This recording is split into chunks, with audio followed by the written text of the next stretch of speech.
Donc aujourd'hui, on voulait apporter notre soutien à Maboula Soumaoro. Donc Maboula, c'est une universitaire, hein, une professeure qui spécialise des questions raciales en France et aux États-Unis. Elle a enseigné à Columbia, hein, notamment. Donc c'est pas, voilà, c'est une tête quand même. En France aussi, elle a été maîtresse de conférence. Et eh bien, cette semaine, elle devait participer, jeudi, elle devait participer à une table ronde au sein du Parlement européen, hein, justement, sur la question du racisme. Et le Parlement européen, eh bien, a annulé sa venue. Pourquoi ? Eh bien, parce que l'extrême droite a fait des pressions. Ah, donc, c'est parti, voilà, d'une petite députée comme ça que personne connaît, Mathilde Androuette, RN, hein, qui un jour a fait un tweet: l'antiracisme n'est que le cache-sexe du racisme anti-blanc. Voilà. Et puis ça a fait un effet boule de neige. Et puis Maréchal Maréchal Le Pen, voilà, est arrivée. Et donc elle a Bah oui, Le Pen, ouais, pourquoi ? Non, mais c'est rentré, c'est un peu comme Tsahal, tu vois, quand je disais Tsahal tout à l'heure, Marion Maréchal, c'est rentré dans le... Oui, parce que la chanson, le rap de... Elle a effacé Le Pen, il ne faut jamais oublier que c'est Marion Maréchal, Le Pen. Depuis quelques années, oui. Celui qui a torturé en Algérie. Que le nom de son père d'origine, Roger Hawke, évoquera beaucoup de choses à certains, mais c'est guère mieux, hein. D'accord, c'est bien. Et donc cette Marion, elle a réussi à faire annuler la venue de Maboula, hein, donc qu'on soutient ce soir pour ça. Et ce qui est assez ironique, hein, mais quand même parlant, c'est que l'extrême droite a fait annuler cette réunion au nom de l'antiracisme, parce qu'ils reprochent à Maboula des propos anti-juifs, des propos anti-blancs. Hein. Donc voilà, ils se sont fait plus antiracistes que des antiracistes en disant « Ah ben non, pas de racistes au Parlement européen ». Et c'est pas la première fois que l'extrême droite, elle fait des pressions comme ça sur le milieu antiraciste, que ce soit universitaire ou militant. Hein, alors dans le Parlement européen, très précisément, c'est ultra logique parce que l'extrême droite prend de plus en plus de place dans le Parlement européen. Il faut rappeler, en Hongrie, ils ont déjà gagné. En Italie, c'est des fascistes au pouvoir. Et en Allemagne, l'AfD a gagné. Donc l'AfD, c'est les néo-nazis, hein, presque. A gagné, a eu des victoires aux dernières élections européennes. Donc Alternative für Deutschland. Alternative für Deutschland, ja. Et donc, Wurzeln. Et donc, on est dans une Union européenne qui est en train de s'extrême droitiser petit à petit. Et donc, la Commission, le Parlement, il est obligé de leur faire la place. Et donc, d'être d'accord avec leur demande parce qu'ils ont besoin d'eux sur des votes très précis. C'est pas juste on les interdit parce qu'on est d'accord avec eux. C'est que pour avoir des votes au Parlement européen, ils ont besoin de leur aval et donc ils ont de plus en plus de poids politique dans le Parlement européen. Voilà. Très bonne analyse de Yazid. Très pragmatique. C'est quasiment la deuxième force politique dans l'ensemble des pays. Tu parlais de la Hongrie, il y a eu la Pologne quand même où ils ont été au pouvoir pendant 20 ans et où en fait même si tu regardes le nombre de partis de droite et d'extrême droite, ils sont quasiment majoritaires. Les Pays-Bas, les Pays-Bas depuis peu, la Roumanie qui va probablement basculer, ouais. Et donc attends, mettez ça en même temps avec c'est une Union européenne qui s'extrême droitise et qui investit massivement dans l'armement. Je vous laisse deviner ce qui va se passer dans les prochaines années. Voilà. Évidemment, oui, la Roumanie qui pourrait basculer dans quelques jours, une partie de l'Europe de l'Est en fait qui est en train de basculer dedans. Bon, dans le cas de la Pologne, ça pourrait être numériquement la deuxième armée sous fond de conflit avec la Russie. Imaginez un peu ce que ça peut donner. Mais moi, en fait, ce que je trouve le plus grave, c'est qu'en fait, même ces pseudo-instances qui sont quand même de base vachement droits de l'homiste, machin, etc., cèdent à des pressions, en plus, là, des courants quand même les plus violents. Je veux dire, Marion Maréchal, c'est quand même Reconquête, etc., c'est zémouriste. Et Maboula, à juste titre, est quand même, je pense, une universitaire extrêmement reconnue pour ses travaux. D'ailleurs, qu'on salue, nous, au nom de Tzedek, on tient à lui affirmer un soutien inconditionnel. Qu'on salue tous ici, ouais. Pendant longtemps. Bien sûr, on la connaît très Il y a bien. nos émissions avec Guénolé. Oui, c'est ça. Chez Tadi, ouais.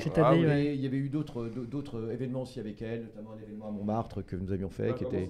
Mettre le lien de cette émission, donc Ce soir ou jamais, Tadei, Maboula Soumaoro, Ouria Boutelja versus Guénolé. Et il y avait une sorte de sociologue éclaté au sol. Et franchement, c'est un banger, comme on dit sur Twitch. Ouais, un banger.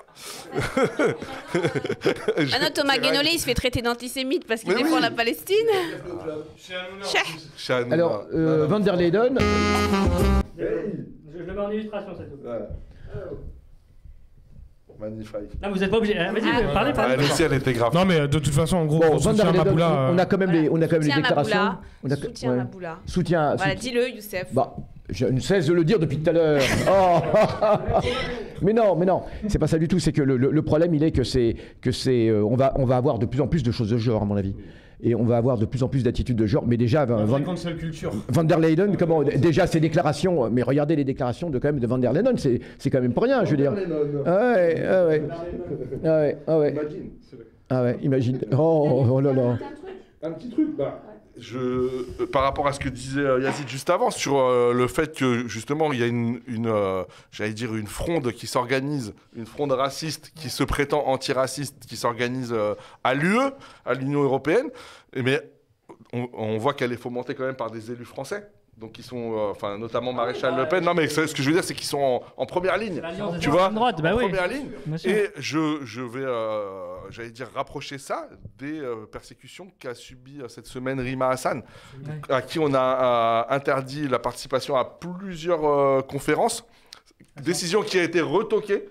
Donc le tribunal administratif, je crois, lui a donné raison. Du coup, voilà, elle lance un peu une campagne de conférences. Donc de la même manière, on apporte notre soutien à Rima Hassan. Mais voilà, mais en fait, c'est vraiment, c'est tous azimuts, quoi. C'est-à-dire que la fachosphère et, j'allais dire, les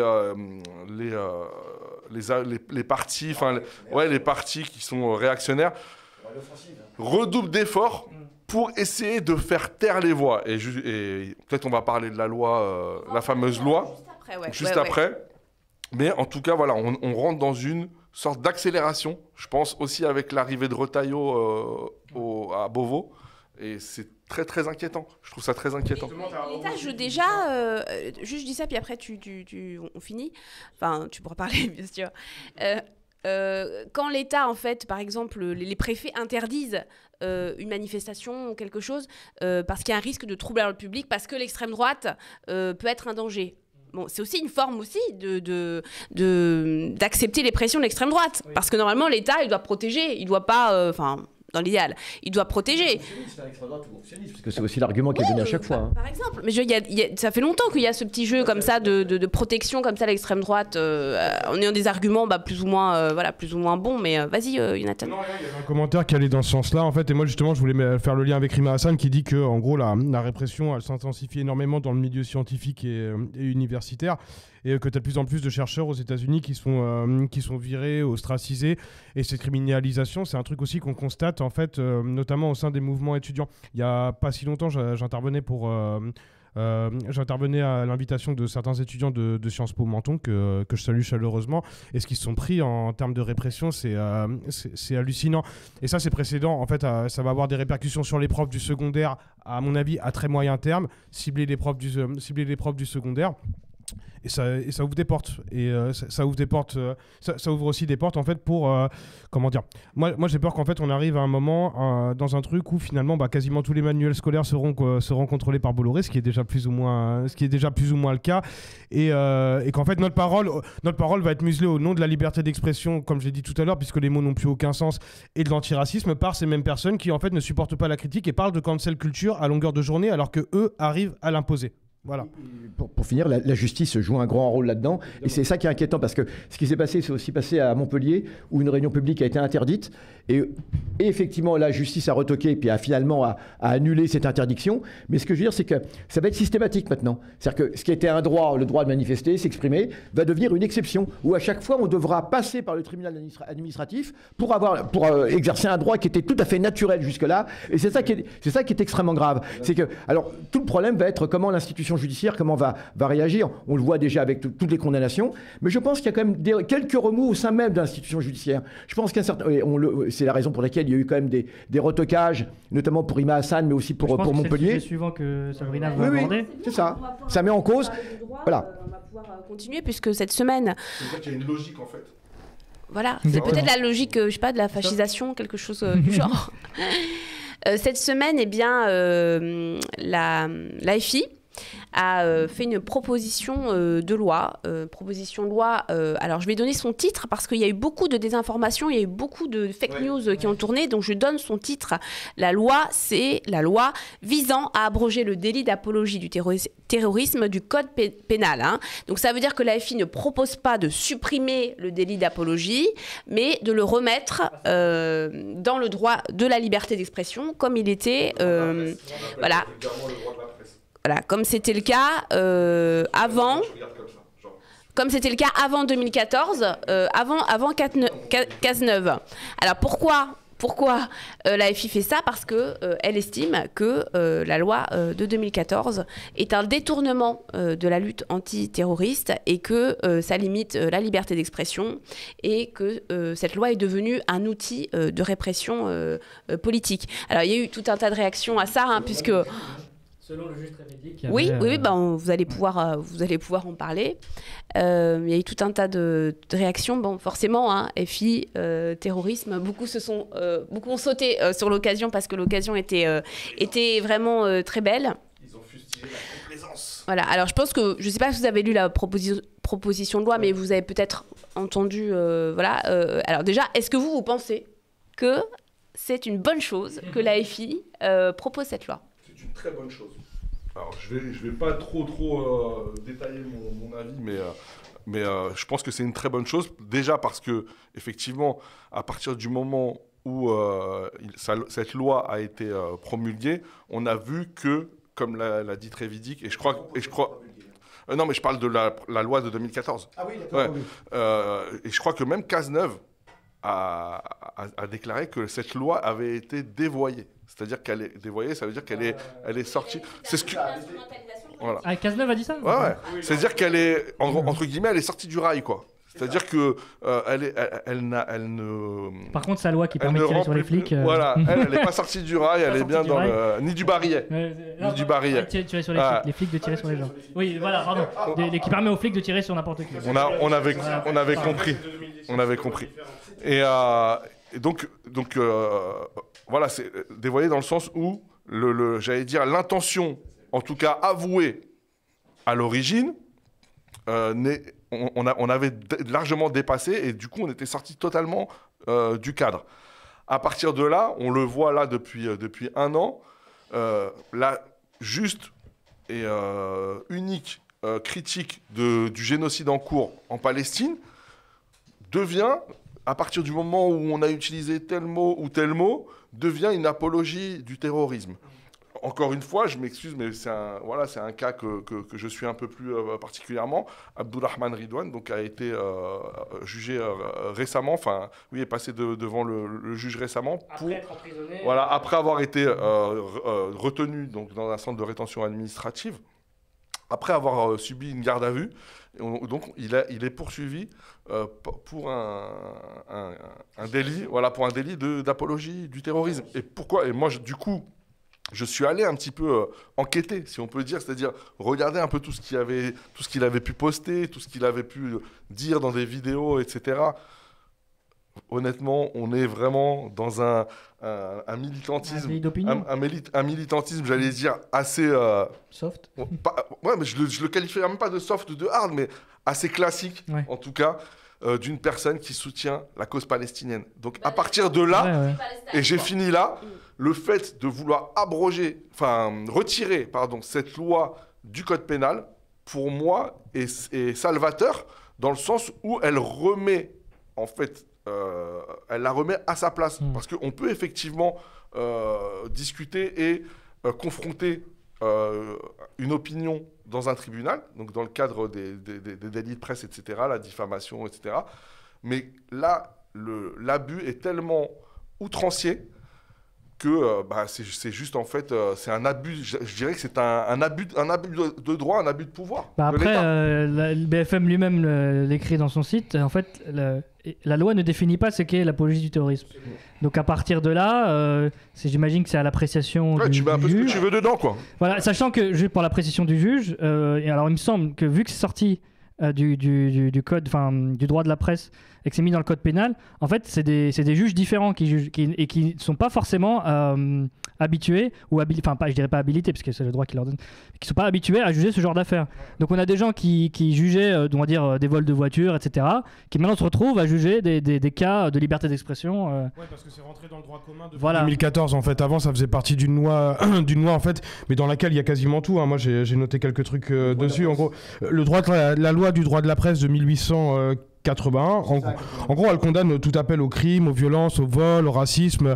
Je ne vais pas vous faire toute la liste, au discours haineux, antisémite, à l'homophobie. Et elle a été modifiée en comprenant dedans l'apologie de crimes de guerre ou contre l'humanité, la réduction en esclavage, les génocides et du coup l'apologie du terrorisme. Avant 2014, en 10 ans, il y a eu 14 condamnations de 94 à 2014 sur l'apologie du terrorisme. Et ça n'a jamais empêché, entre guillemets, les gens qui ont commis des actes qualifiés de terroristes d'avoir des condamnations. Je pense que c'est fondamental de le dire.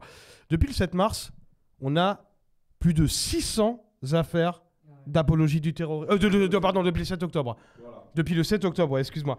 Je me suis un peu enflammé. La proposition de loi, elle explique bien ça. Voilà. Et moi, je rappellerai aussi un truc, c'est qu'en fait, l'efficacité de cette loi, elle a quand même été, vachement limitée. Au lendemain de cette loi de 2014, qu'est-ce qui se passe ? On s'est pris 2 vagues d'attentats. En janvier, d'abord, avec les frères... avec Charlie Hebdo et l'Hypercacher, en janvier. Et en novembre, avec les incidents tragiques du Bataclan. Mais les répercussions immédiates qui ont été faites derrière ça, en fait, et la création de lois scélérates qui ont permis, par exemple, l'état d'urgence de mener des perquisitions au niveau massif à l'encontre des musulmans et, dans une moindre mesure aussi, des militants écologistes qualifiés de radicaux, ça a créé un précédent. Ça a quand même créé un précédent, même si c'est 2 lois différentes, ça a quand même créé des précédents en fait, dans la mentalité des gens qui ont permis après de pénaliser même sur d'autres sujets que la Palestine ou que l'écologie, par exemple l'écologie. Ouais, il y a eu combien d'affaires de terrorisme, de pseudo-terrorisme envers, par exemple, je prends le cas de Lafarge. Lafarge, c'est quoi ? C'est une organisation qui a pactisé littéralement avec Daesh et qui a été condamnée pour ça. Du coup, il y a des gens... certaines personnes ont mené des actions dedans et des personnes qui n'ont rien à voir avec ça ont été convoquées par l'antiterrorisme. Vous avez des militants syndicaux.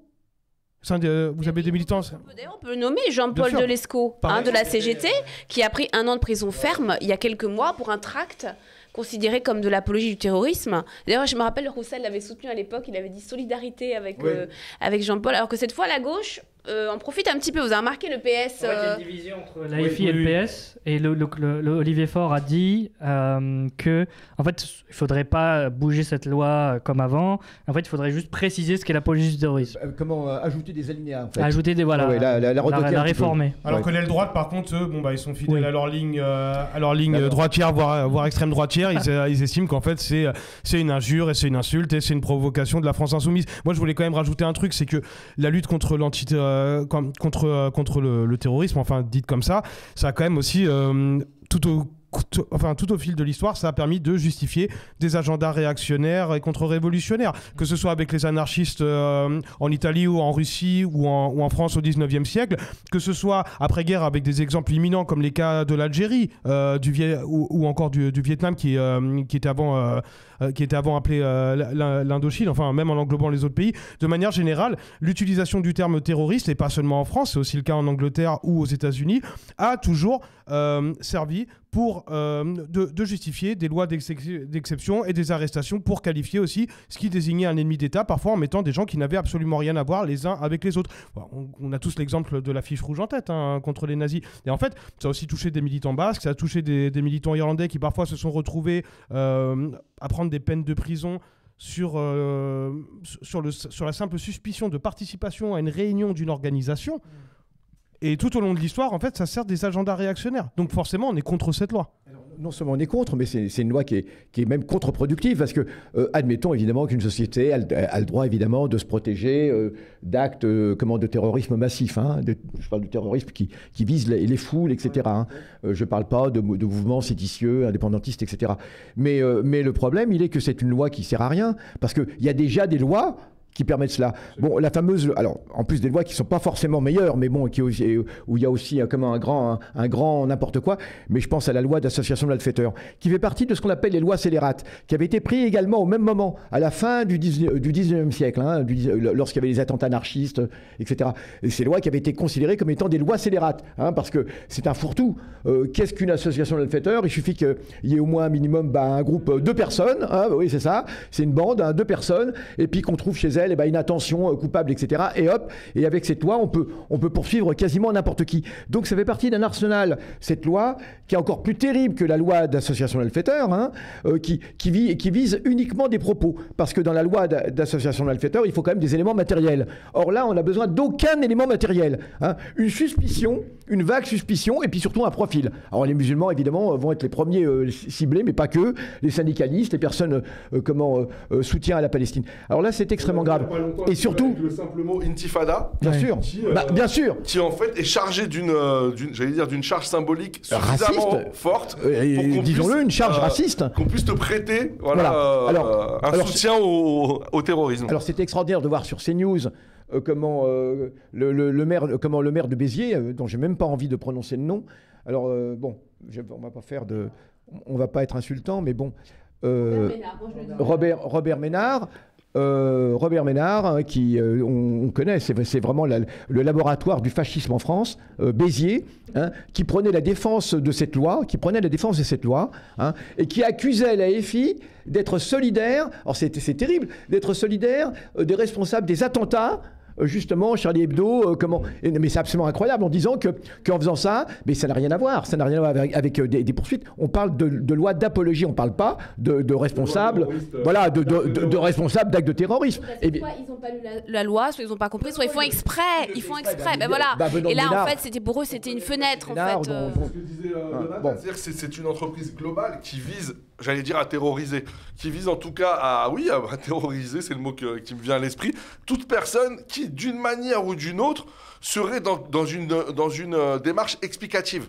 C'est-à-dire que il faut être, c'est le pacte, ce dont parlait Ouria, le pacte racial, c'est vraiment, et l'état intégral, c'est-à-dire dans le sens que aujourd'hui, voilà, il y a une guerre contre ce que l'État appelle le terrorisme, les soutiens au terrorisme, l'islamisme, enfin toutes ces choses-là qui constituent, j'allais dire, une force, une 5e colonne, une force qu'il faut absolument combattre, éradiquer, etc. Et toute personne qui, de près ou de loin, viendrait renforcer ce mouvement de contestation, ce mouvement insurrectionnel, devient un ennemi de l'État. Moi, je pense que c'est un outil formidable pour eux, en réalité. Regardez, par exemple, que l'emploi systématique... Excuse-moi, je t'ai coupé, Sabrina. Pardon, excuse-moi. Mais non, vas-y. Non, je voulais juste, mais c'est rassurant dans ton sens, parce que ça m'a fait penser, en 2022, quand même, la France a été quand même condamnée par la Cour européenne, qui a dénoncé donc l'usage que faisait la France de cette loi d'apologie du terrorisme, et en expliquant que si elle s'inquiétait, entre guillemets, c'est parce que cette façon d'appliquer la loi avait un rôle dissuasif dans l'expression de la liberté d'expression. Et on le voit très bien, moi je le vois des fois, je vois des jeunes militants de 22 ans, ils sont comme ça, ils n'osent même pas dire des mots qui sont simples. Et moi je me dis, ce que j'ai aimé dans ce qu'a fait la FI, c'est que justement ils se sont intéressés à la façon dont évoluait la législation, parce que là on est en train d'aller petit à petit vers quelque chose de quand même assez autoritaire. Voilà, et il faut être attentif, hein. D'ailleurs cette loi elle a évolué le 10 octobre de 2023, juste après le 7 octobre, quand Dupond-Moretti a rajouté une circulaire en disant on rajoute une couche pour la Palestine. Donc ça veut dire que finalement personne n'a vu vraiment le danger, quoi. Non seulement si, les gens l'ont vu, enfin le danger non, mais les gens ont dit tant mieux, parce que il va y en avoir des trucs antisémites, il va y en avoir. Moi, je parlais des oppositions. Voilà, et les oppositions, la FI l'avait quand même dénoncé, elle est toujours toute seule, hein, et de faire attention comme ça à l'évolution de la loi, c'est très important. Non, aujourd'hui vous coupez la parole, mais bon, c'est bien. Il y a aujourd'hui zéro respect. À mon avis, il faudrait faire une loi pour ceux qui coupent la parole sur le plateau. Franchement. Samir, il respecte les gens. Jonathan et je trouve que franchement, c'est pas. Non, c'est parce que ça va pas trop. Il est en vacances de tunnellerie là, c'est pour ça. Bon, alors Yatan, il voulait. Non, juste pour dire, il faut absolument remercier la FI.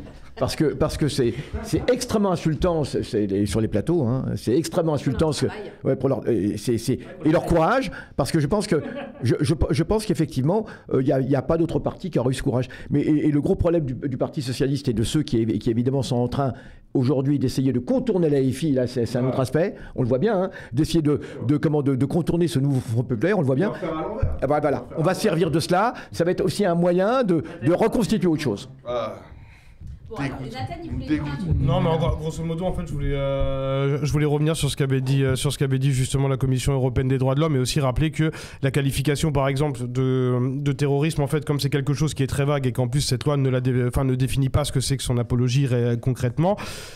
C'est un outil répressif qui marche très très bien. Prenez l'exemple justement de l'écologie. T'en parlais tout à l'heure. La qualification d'éco-terroriste aujourd'hui, elle permet elle permet de mener des perquisitions. En dehors du fait que c'est complètement dématérialisé, même si on sait que le terme de terrorisme est déjà quand même un truc un peu galvaudé de base. Je veux dire, là en gros, on va comparer grosso modo on va quand même comparer des gens qui font des actions de désobéissance civile, peu importe le degré de radicalité qu'elles ont, avec des gens qui sont sautés dans une salle de concert en présence d'un public. Et ça aussi, c'est un véritable danger parce que ça crée une confusion générale. Ouais, bien sûr. C'est très très grave. Vas-y, Philippe, pardon. Non, vas-y, c'est bon. Non, mais je veux dire, ça crée une confusion et surtout ça justifie la mise en place d'un régime ultra sécuritaire, l'investissement encore plus grand dans les moyens de maintien de l'ordre avec des flics de plus en plus armés, etc.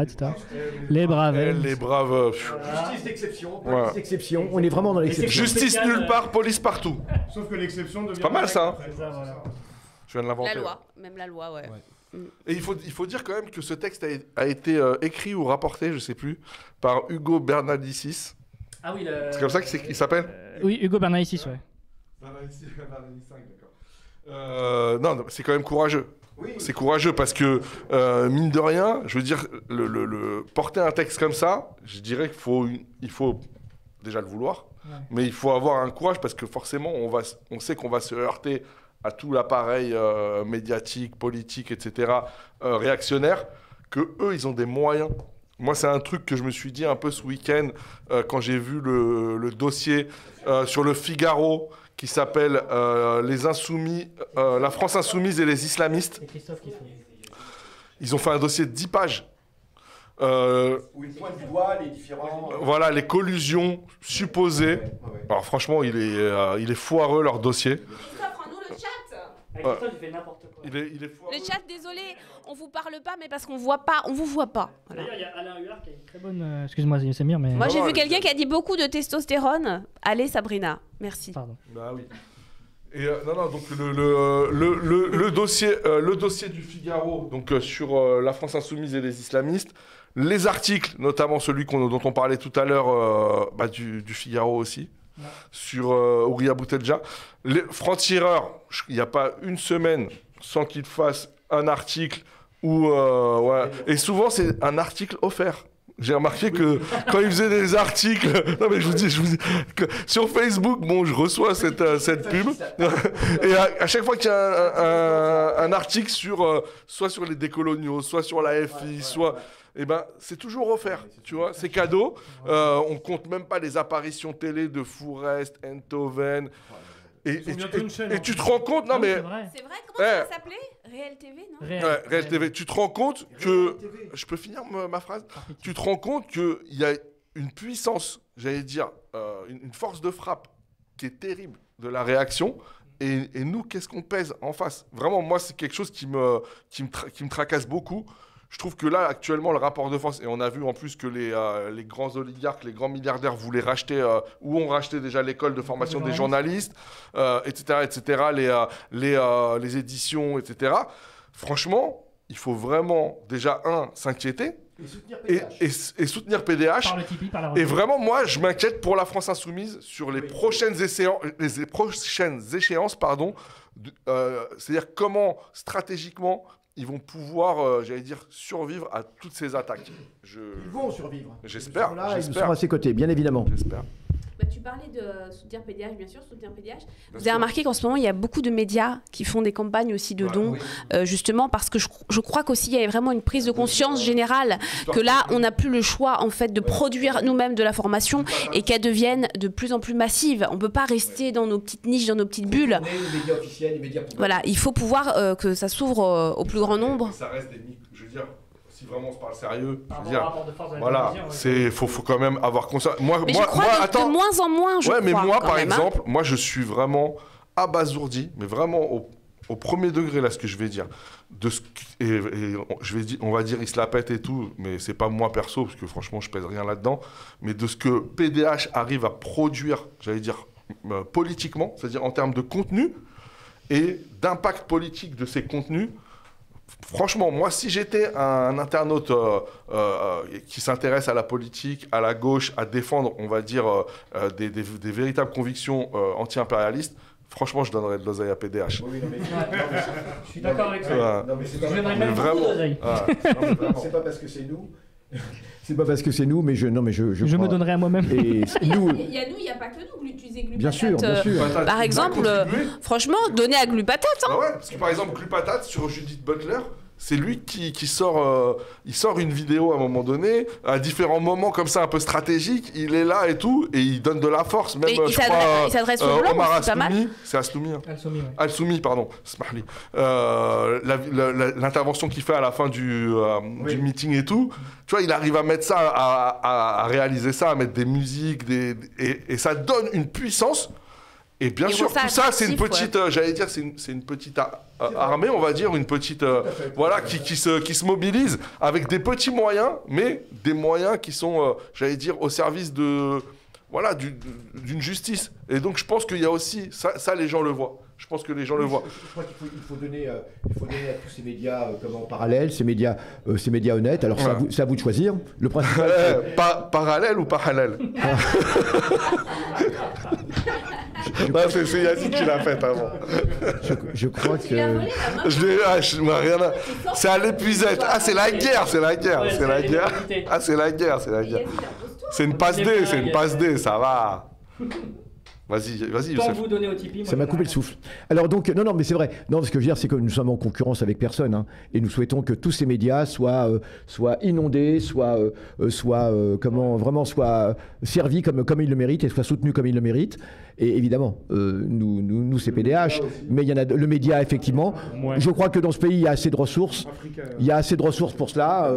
Dans le chat, mettez tous les liens voilà, exactement. Des médias à soutenir. Effectivement, tu disais Orient 21 par exemple. Oui, et là, j'ai remarqué, ça fleurit en ce moment. Tout à fait. Bon, alors voilà, il faut qu'on. Hors série. Voilà.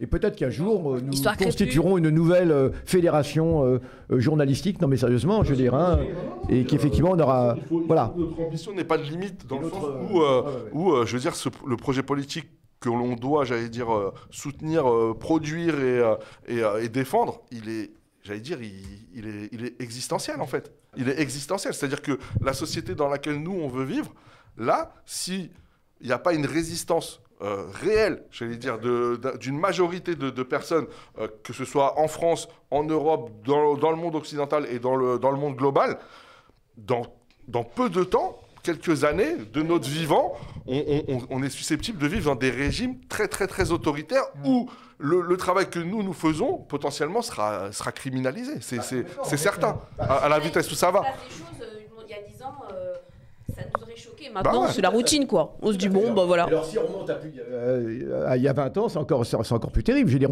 c'est inimaginable. Non, mais sérieusement, inimaginable. Il me semble, si Christophe fait son travail, voit le Tipeee. Donc, n'hésitez surtout pas à donner au Tipeee. C'est lui qui. On fait vivre la régie. Donc voilà, il faut donner tout ce que vous pouvez donner à Parole d'honneur.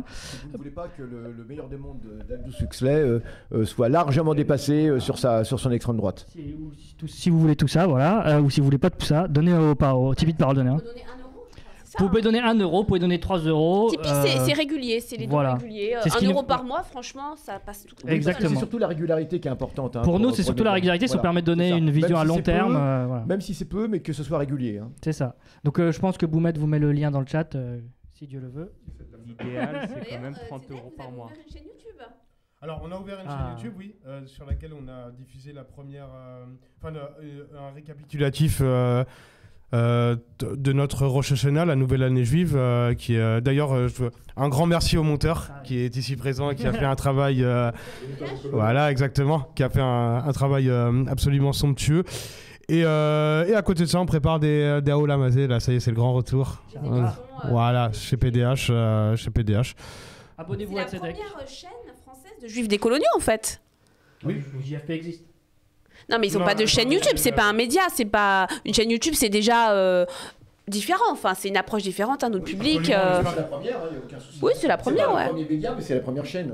Absolument, et ouais. on espère qu'on va bientôt vous alimenter aussi Tu veux de teaser un peu le contenu contenu dessus. Non, je vais pas teaser le contenu. Moi en fait, je pars du principe que tant que rien n'est fini ni diffusé, en fait, ça sert à rien. Ouais. Ah, je sais pas si c'est le mauvais œil, mais... Abonnez-vous, moi j'ai eu l'idée du contenu, je pense que ça va être bien. Inch'Allah. Inch'Allah. On vous souhaite bonne chance en tout cas. Ouais. Merci. Et puis d'ailleurs, un truc quand même que je voulais partager avec vous, vu qu'on est chez PDH, c'est que là en ce moment j'ai fait pas mal d'interventions à gauche à droite pour Tzedek. Et c'est sûr que le rapport de force par rapport à ce que peut être une chaîne à grande audience à la télé fait que vous vous en rendez pas forcément compte. Mais partout où je vais, bon, même si on part plutôt de cadres militants, vous seriez vraiment surpris du nombre de personnes et de la diversité des profils qui vous regardent. Moi, en tout cas, c'est vraiment des trucs qui me frappent. Et même d'ailleurs, quand je vais dans des villes en fait, où je ne suis pas forcément que dans des cercles militants, il y a toujours une personne qui me parle de PDH. Il y a des personnes en fait, qui n'ont pas l'habitude d'aller très souvent sur Internet, qui sont d'une génération... voilà, de gauchistes un peu vieux, etc., qui me disent tout le bien de PDH. Et surtout, je pense que le plus important à retenir là-dessus, c'est je fais mon actualité en regardant ce qui se passe le lundi et j'apprends des choses. Et ça, c'est un travail qui est essentiel, donc lâchez rien. Moi, souvent, il y a des mecs qui me disent que Youssef leur donne de l'oseille. Donc, ça veut dire que nous, on se désolidarise, on n'a rien à voir avec lui. Bon, en tout Voilà. cas, Et il y a Oui, quelqu'un qui dit Mediapart fait chier de ne pas vous inviter. Je pense qu'il parle à Tzedek, pas nous, parce que nous... alors en tout cas, moi je Bien vu, Regardez la vidéo. regardez la vidéo. Alors en tout cas, merci à tous les gens que nous croisons dans la rue quotidiennement, parce que ça arrive très C'est souvent. vrai, mais tout le temps, moi, dans mais la tout rue, le temps, les gens m'arrêtent. tous les jours. Ouais. Tu sais qu'un jour, C'est vrai qu'il dit pas pourquoi il le croit. il y a même une dame qui m'a demandé si t'étais marié. Et alors, t'es marié? Et alors, je me marre. Je ne me marie pas. Moi, il y a un mec- Et donc, je suis marié avec la Palestine, je tiens à le dire. Ça, c'est vrai, si je te jure. Un mec qui m'avait chopé et qui m'avait dit lui, c'est un négationniste.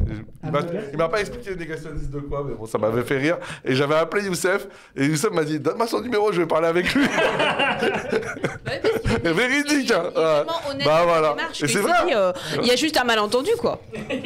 Oui, mais tu ne dis pas qui est, parce que. Enfin, tu m'avais expliqué. Ouais, bah non, Bon. vas-y. Alors, en tout cas, comment il avait quand même des idées bien affirmées. Et en tout cas, moi, je tiens vraiment à remercier tous ces gens que nous croisons dans la rue, qui nous remercient, parce que ça fait plaisir. Ça veut dire que, quelque part, les choses avancent et que nous ne sommes pas condamnés à cette nuit obscure dans laquelle certains voudraient nous reléguer. Hein. Et c'est très important parce que c'est l'avenir qui est en jeu. Il faut vraiment le dire. C'est pas une parole en l'air comme ça. Hein. L'avenir est en jeu. C'est une parole de... Conclusion. Parole d'honneur, ouais. Redis ce qu'il t'a dit, Mehdi. Il a dit quoi? Il a dit c'est une parole d'honneur. Ce qu'il vient de dire, c'est une parole d'honneur. Mehdi, c'est comme Lordon, tous les 2 heures, il a un bon mois. Pardon. Lordon. On a bien analysé. On peut s'arrêter là? Bon, Ou il y bah, a vous d'autres êtes super actus? bavard et d'un coup, vous êtes... De toute façon, il est 35 là, on doit laisser la place On à va Wissam. laisser la place. Et alors, il y a une émission sur quoi, Yazid? Alors là, on reçoit Rémi Carayol qui a écrit le livre aux éditions La Fabrique, Mayotte, colonie française, il me semble, ou Mayotte, la dernière colonie, je sais plus. Oui, la dernière colonie française. Voilà, si tu veux. Et donc, on va le recevoir pour un entretien exclusif avec Wissam Zelka dans ce même cadre d'ici quelques minutes. Voilà.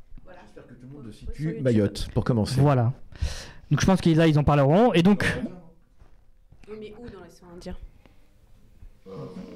Au Comores, tout simplement. Voilà, voilà. Tac. Et donc, voilà. Et donc pendant la pause, moi je vous propose tout simplement de sortir votre carte bleue, de mettre le lien, voilà, ce que Samir était en train de faire, de faire un petit don à parole d'honneur. Comme ça, le temps que Wissam s'installe, et ben Donc là, on vient d'avoir Wissam qui vient de débarquer sur les studios. Donc voilà, à tout de suite. Voilà. Je vais laisser Sabrina conclure. Merci à tous, merci Jonathan Merci d'être à vous. venu, Merci merci Sabrina Youssef, pour l'invite. merci Samir, le plus sage. Et merci Yazid. De rien. Free Palestine.